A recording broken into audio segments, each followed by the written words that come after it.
Sure how successful this second attempt at this morning's broadcast is going to be, but I'm just a little way away now from the gates here at Missing Springs in North Nottinghamshire, and I'm pleased to say there's nothing happening here today because of course all the action is at Tinker Lane.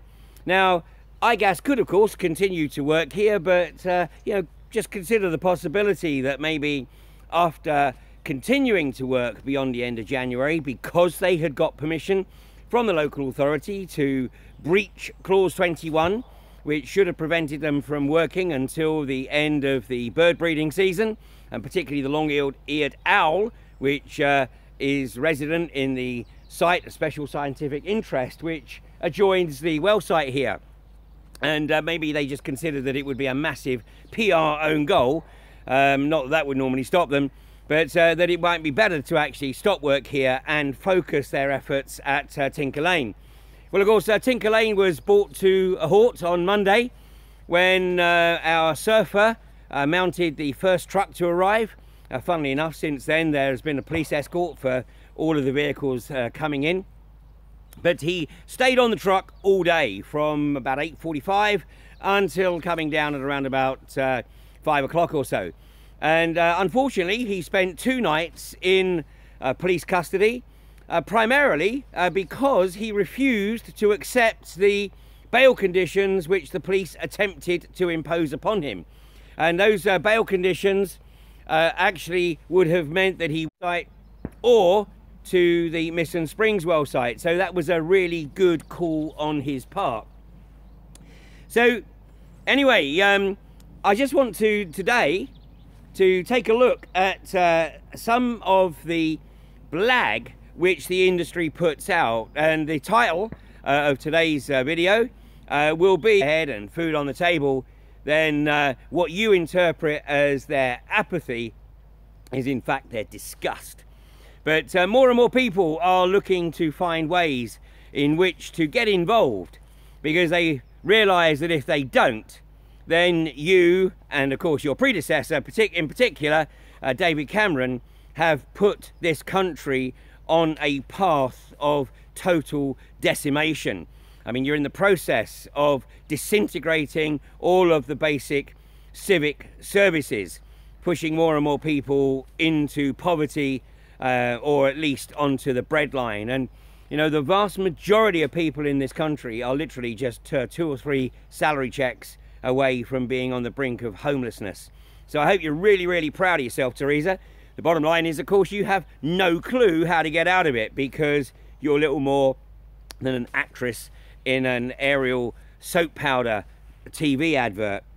But let's just have a look at some of the blag that was going on, because back in, well, just 2 months ago, in late December, an article appeared in the Guardian, I believe it was, and the title of the article was "UK Fracking to begin in earnest in 2018 after a tough year for the industry." Well, if you thought 2017 was tough for the industry, then I can assure you, and maybe you're realizing it, that 2018 is going to be a lot tougher. And let me just read some of this article here. British shale gas companies have said domestic fracking will finally begin in earnest in 2018 after another year passed without serious progress amid strong opposition. Well, at least one statement in that is correct. Industry figures said next year would be crucial for the sector as companies start the process of hydraulic fracturing to extract gas trapped underground in shale rock. The past 12 months have not been kind to the embryonic industry. Scotland has banned fracking, while public opposition in the UK hit record highs and protests made headlines. The companies at the vanguard of Britain's frack push said this will change in 2018. We will see results next year. None of us can say with certainty what the results will be, of course, said Francis Egan, the chief executive of Quadrilla. Well, I got a feeling that the results may not be quite what you had in mind, Fanny. According to the British Geological Survey, Britain is sitting on shale gas deposits that could supply the UK for the next 25 years. In your dreams. A report in 2013 suggested an area stretching from Lancashire to Yorkshire and Lincolnshire could hold at least 1,300 trillion cubic feet of gas. Quadrilla in Lancashire and Third Energy in North Yorkshire are vying to be the first company since 2011 to frack in the UK. Well, one of those players is now down. Early in the new year, both are expected to begin pumping water underground at high pressure. How misleading is that? How often do we hear the media leave out the vital ingredient, the toxic mix of chemicals that will be added to the water and the sand that are pumped underground? Pumped underground at high pressure to fracture rocks and test how much gas flows out. Third Energy, whose plans are being delayed due to a legal loophole and is awaiting final consent from the government, said it hoped some of the public's fears over pollution and safety would be allayed once it started fracking near the village of Kirkby Misperton. Ha! That ain't gonna happen, is it? Alan Lynn, the company's I didn't say incompetent, I said that. Alan Lynn, the company's director, said it's a potential catalyst for a sea change in how the industry is perceived. We'll do it safely. By mid-February, oh, we're past that, Third Energy hopes to collect enough data to know whether the well is commercially viable. Commercial development and production is still up to 3 years away and would require more wells to be drilled and fracked. So much for the claim, well, it's just one well, isn't it? So waiting in the wings is iGas. Here we are, Misson Springs and Tinker Lane. iGas Energy, which will submit its first application to frack at a site north of Chester known as Ince Marshes. And of course iGas does have permission to drill an exploratory well with every intention of fracking here at Misson Springs and at Tinker Lane, but of course they have a well over at in Cheshire that is already drilled, but of course they've been denied the opportunity to go back there by West Cheshire and Chester councils. So that's an article from 2 months ago, very bullish. The industry thought it was on a roll, but of course nothing could be further from the truth. And not least, you know, the Tagger Barclays campaign needs to continue because Barclays really need to get rid of this company. And if they get rid of it to INEOS, well then INEOS can pick up the dog and then at least we can put our focus much more so on INEOS, although that's mounting all the time. So let's continue the Tagger Barclays campaign to raise awareness to Barclays customers and to the management of Barclays that their participation in this and other toxic industries is not going to be tolerated by their customer base. But of course, let's not forget Centrica, because, you know, without Centrica, Quadrilla actually can no longer continue at Preston New Road. AJ Lucas are in too deep. AJ Lucas shareholders are relying on something happening at Preston New Road, something positive, because otherwise their money is literally down the proverbial toilet, along with those that have invested in companies like UCOG and of course iGas over the past few years. So get on to Centrica's case. But you know, the likes of John Dewar and Trevor Lynn and well, of course Keith Cochrane came onto the board of Third Energy at a fairly late date, after it was known by the auditors that Carillion was already in a world of hurt.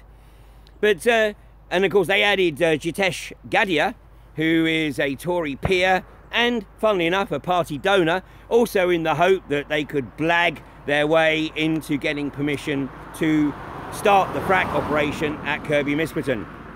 Well, of course that didn't happen, but the likes of John Dewar and now Trevor Lynn should be held to account, because these two directors of the company have misled Yorkshire County Council, they have misled the population of Kirkby Misperton, they have misled Kevin Hollinrake, although he would never know it anyway, because the guy's, you know, actually got the room temperature IQ of a politician who just does what he's told. But they have misled so many people with their creating the perception that they were competent and had the financial resilience to be able to pursue with this operation at Kirkby Misperton. And not least, they have wasted nearly £750,000 of the North Yorkshire police budget as they got the police to facilitate the access and now the egress of their equipment at Kirkby Misperton.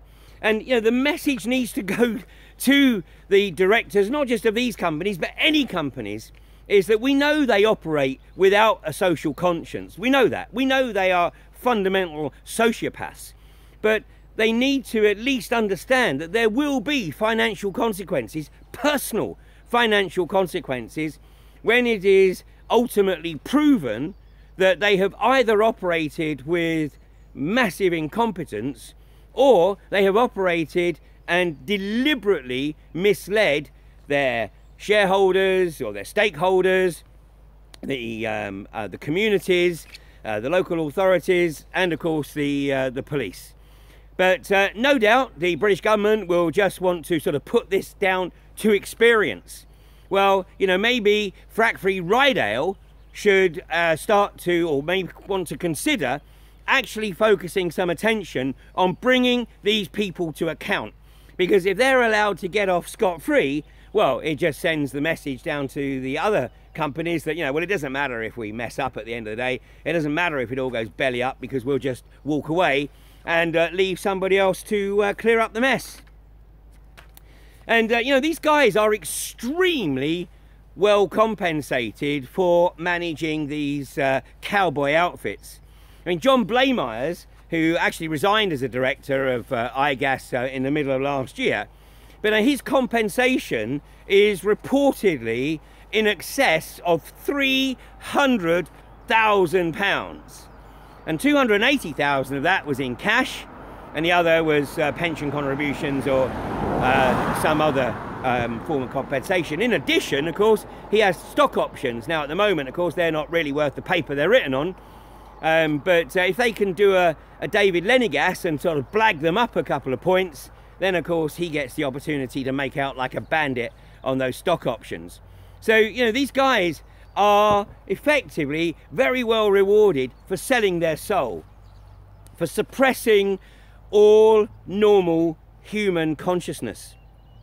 But, you know, Third Energy has not been granted permission to frack at Kirkby Misperton, primarily because, of course, it did not have the financial resilience. And despite the fact that the anti-fracking community have been flagging this up for a couple of years now, finally something got through to Greg Clark, and he realised that, you know, basically he was putting his good name, I'll use that term loosely, and certainly his political future on the line if he did sign it off. Now, Third Energy have a negative net worth of some £50 million. It's about 100 times their annual revenue.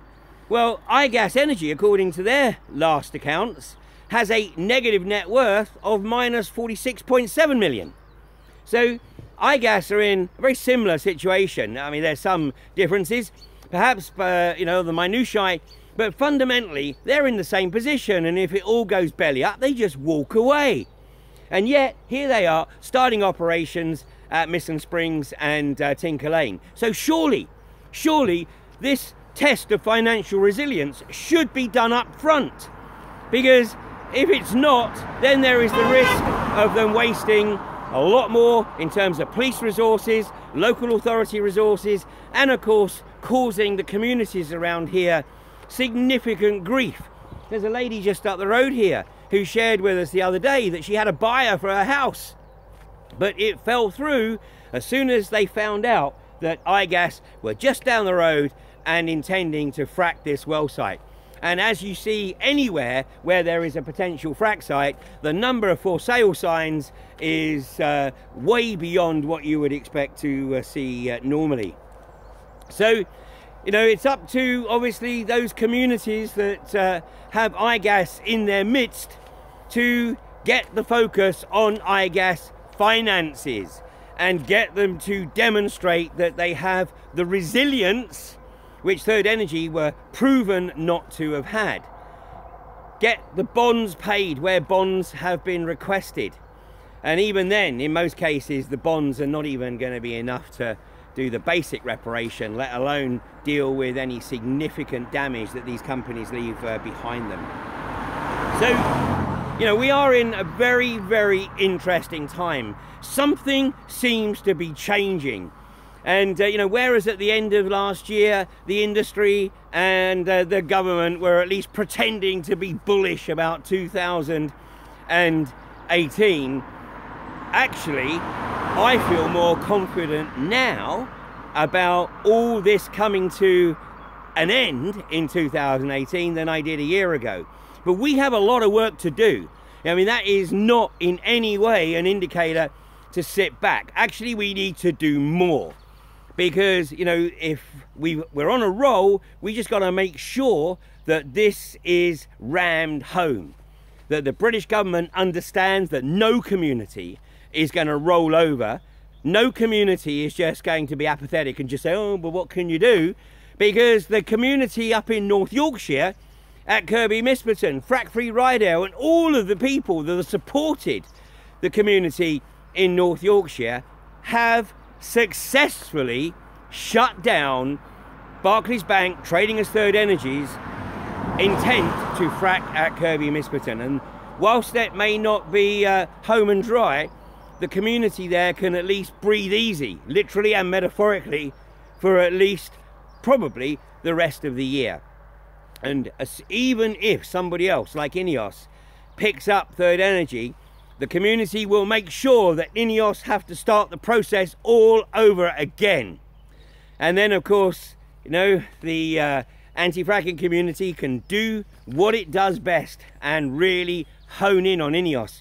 And Rydale are already starting to focus on INEOS, and as we saw with the very, very successful tour by Andy Georgiou of Food and Water Watch, who highlighted the transgressions of INEOS, a company that has flagrant disregard for health and safety, flagrant disregard for the environment, flagrant disregard for the communities with which it wants to operate.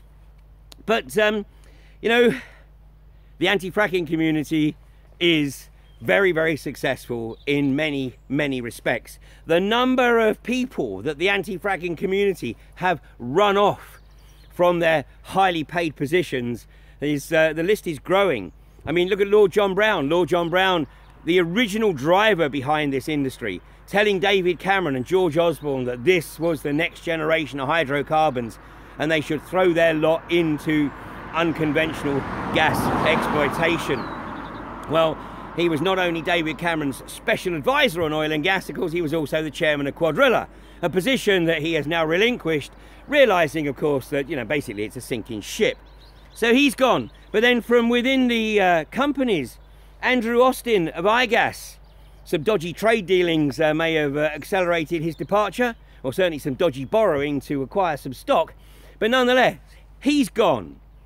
David Lenigas, or David Liargas, as Daniel Levi of guerrillainvesting.co.uk refers to him, he's gone. And when he was bounced off of the board of UCOG, what is that, nearly a couple of years ago, I've never ever engaged directly with any of these players, but he sent me a personal tweet and it just said, fuck you very much. Well, I just responded and said, thank you for the confirmation that the anti-fracking community is having such an impact. And then obviously he subsequently deleted me and blocked me from his Twitter account. So David Lenigas has gone. John Dewar has gone from Third Energy. Gary Hayward has gone from INEOS. And obviously still to come, Francis Egan of Quadrilla, Stephen Ebola of iGas, and of course the dead man walking, Tom Pickering. I somehow don't think you're going to survive the end of the year, Tom Pickering, as operations officer of INEOS. I think Jim Ratcliffe is starting to see through your blag, and he's starting to realise that you'll tell him whatever you think you need to tell him so that you can keep banking your outrageously obscene salary. And then in the government, the anti-fracking community have seen off Ed Davey, Michael Fallon, Andrea Leadsom and Amber Rudd and Matt Hancock. And they may all be hovering still in the background, but they're gone and we're still here. And we'll still be here right up to the point where this industry is dead and buried with no prospect of return to the UK. So, looks like we had a bit of a problem today with connectivity. Yesterday it was YouTube, today it seems to be Facebook. I will upload this to Facebook, but I'm still blocked from sharing on Facebook. So if you're able to help by spreading this around on Facebook or directly from the YouTube account, that would be greatly appreciated. The anti-fracking community is very much on a roll here, and somehow I sense that Theresa May is feeling the force. And Theresa, you know, I'm sure that your advisors are trying to carefully plan their exit strategy so that you know, you can distance yourself, and ultimately you can put it down to the companies making a commercial decision that this is not a viable proposition now or ever in the UK. And meanwhile, maybe you need to think about reinstituting all of the support for the renewables industry that your government has removed over the last few years. So all to play for. It's going to be a hell of a year. And the one thing I can categorically promise you, Theresa, is that the anti-fracking community will continue to grow exponentially. No structure, no organisation, just a loose-knit group of people who come together because they know what they need to do to protect this country for future generations. And if you won't do it, then somebody else is going to have to do it. And this is just the start, because once we've nailed this insidious industry, then watch what's coming next. You guys have a great day, and hopefully we can get a bit better connectivity tomorrow. And we'll be back at 8:30 on the morning of Friday, 23rd of February 2018. Enjoy this beautiful winter weather. Apparently we got a really nice weekend ahead, so let's maximize this. But at the same time, don't forget, tag a Barclays or get onto Centrica. If you're a customer of Centrica, consider changing to one of the cheaper suppliers, but make sure you let Centrica know why it is that you're pulling the plug on your account. Catch you tomorrow morning.